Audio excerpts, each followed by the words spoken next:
Fala pessoal, tudo bom? Quem puder curtir o canal, compartilhar e comentar, agradeço. Valeu!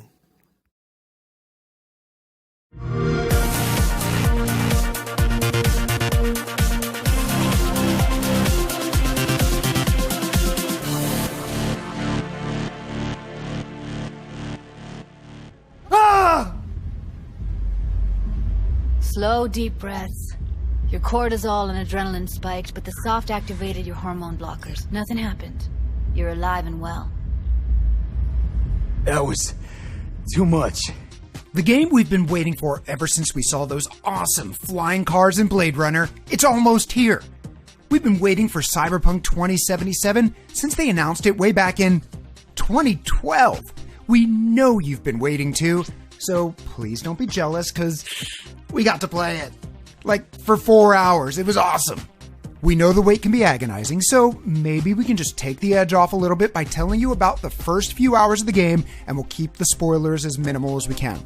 CD Projekt Red has repeatedly touted how Cyberpunk 2077 will present you with meaningful choices, so we were curious about how that would measure up in the game itself.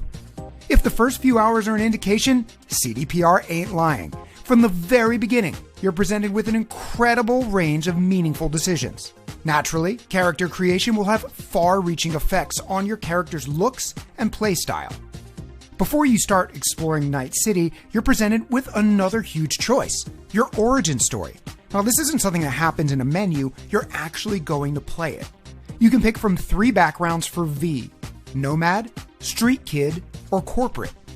We went with Nomad since it seemed the most Mad Max. Hey, if we're not making decisions based on 80s sci-fi, then we're not doing it right, you know?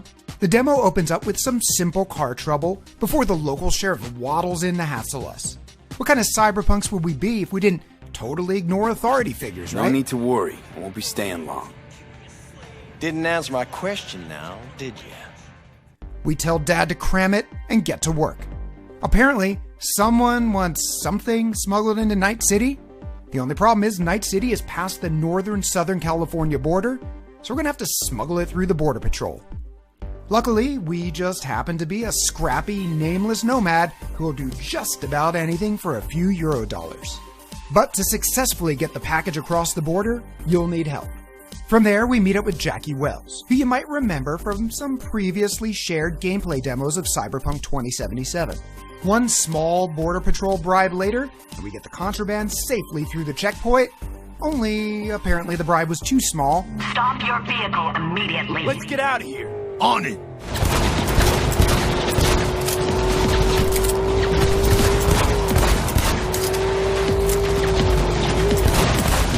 After a few very impressive explosions, we find a place to lie low with Jackie until the heat blows over.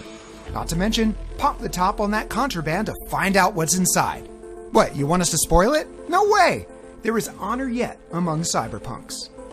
But this, as they say, is the start of a beautiful friendship between V and Jackie. From there, you team up to pursue a life of action and glory in Night City. But again, we only played that entire sequence because we chose to start as a nomad. The other 2 origins are wildly different, though they do establish the same groundwork to start the game. As a street kid, you meet Jackie while boosting a car before getting busted by the cops. As a corpo, Jackie is your street contact until you get betrayed by a coworker and burnt by your own company. These origin stories are more than just 3 unique intros to the game. We're told V's origin will echo throughout the entire game's story, with specific dialogue options and story paths opening based on the origin you choose. The setup sounds kinda like 2009's Dragon Age Origins, only like with more guns and neon. Could have crushed us. Okay, no, hey, we ain't looking for no beef with you. Once you finish your origin story, you move right into the E3 2018 demo. You know, where you and Jackie must bust into that den of scavengers and save the lady in the ice bath. Our gameplay and story beats played out largely as they did back then, with a ton of small differences that would honestly take too long to completely catalog. Rather than recap all of those events, let's focus on new gameplay elements that we haven't seen before. The biggest one is Brain Dance, which, yeah, it's as cool as it sounds. Brain Dance is full immersive VR, allowing you to experience the sights, sounds, smells, even the feelings of someone else. It's the dominant form of entertainment in the world of Cyberpunk 2077, allowing you to walk the red carpet as a celebrity, perform to a stadium full of cheering fans, and some things that venture into rated M territory. While most of Night City curls up with the latest brain dance, or BD, after a day of work, V can use it to uncover important information.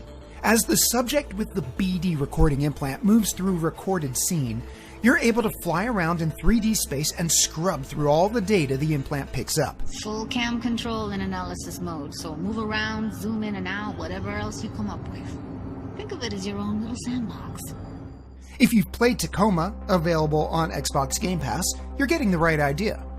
By alternating between visible, audio, and infrared bands, you can discover clues and information that will help you do whatever it is you're trying to do. In practice, this means you can use Braindance to scout out targets in advance, noting the location of alarms, cameras, and guards. Or not. In our demo, we could have completely skipped the Braindance and moved ahead without all the information we gained. Again, it's down to player choice either way. Apart from that, there are a million tiny ways that our choices in dialogue and character build affected the way we played. For example, we built our character to be a frail, techie hacker man, great with computers, but maybe not the beefiest boy on the playground. And yeah, once the bullets started flying, we hit the deck pretty quick. You will die fast if you're not built to take damage. You'll die fast if you can't take damage. Yeah, that's some real shoot it until it dies logic, huh? Well, it sounds obvious, but a low HP pool has serious implications beyond just getting flatlined. Dialogue options directly impact the outcome of conversations, to the point where the same chat can either end a conversation with a friendly wave or a bullet depending on what you say. We tried to play it tough with the Maelstrom gang a few times, and we got a handful of game over screens as a result. It became clear that we were playing outside of our character build and had to play to our strengths instead: misdirection, stealth, and subterfuge. Rather than drawing guns at the first sign of trouble like a good video game protagonist, we started de-escalating in conversations. Telling people what they wanted to hear or throwing around some money to calm the waters ended up being far more effective than pretending to be a tough guy. And just like that, our dialogue options started to sync up with our character build. Not only was our hacker man geared towards stealth, but had to leverage social nuance to stay alive. Who knew an RPG might have you, I don't know, play your role? What a concept! Finally, we'd like to comment on an aspect of the game that doesn't revolve around player choice, but is noteworthy nonetheless. We came to Night City expecting a den of urban decay, packed with human vice and suffering. Even CD Projekt Red's previous series, The Witcher, takes place in a cruel world that often leads to stories of human and inhuman viciousness. So it's natural to expect something similar in Cyberpunk 2077. Even the trailer says, 2077, they voted my city the worst place to live in America. But despite that, there's an unexpected streak of human warmth and levity in the game. From the big brother we always wanted in Jackie, to the calming bedside manner of Victor the Ripper Doc, the denizens of Night City are just as quirky and funny as they can be mean and aggressive. This is pointless. I know where I'm gonna strike before I do it. Typical. Knew I'd say that. You're for a fight. Which one of you's my guy? Me! After a few hours with Cyberpunk 2077, we get the sense that this is a world where humanity has merged with technology, rather than a world where humanity has been erased by it. To Night City. And the afterlife. Ha ha! Which, to be honest, is completely unexpected. We came to Cyberpunk wanting to see if it would deliver a deep RPG that truly rewards player choice, and it looks like it does. We didn't expect to come away so charmed by the world and its characters. Because of this, we can't wait to spend more time in Night City. Unfortunately, wait we must. Cyberpunk 2077 releases on November 19th. And don't forget, via the magic of smart delivery, when CD Projekt Red delivers an Xbox Series X optimized version of Cyberpunk 2077, you'll automatically get upgraded once it's available at no additional cost. Good to see you too, Jack. How you been?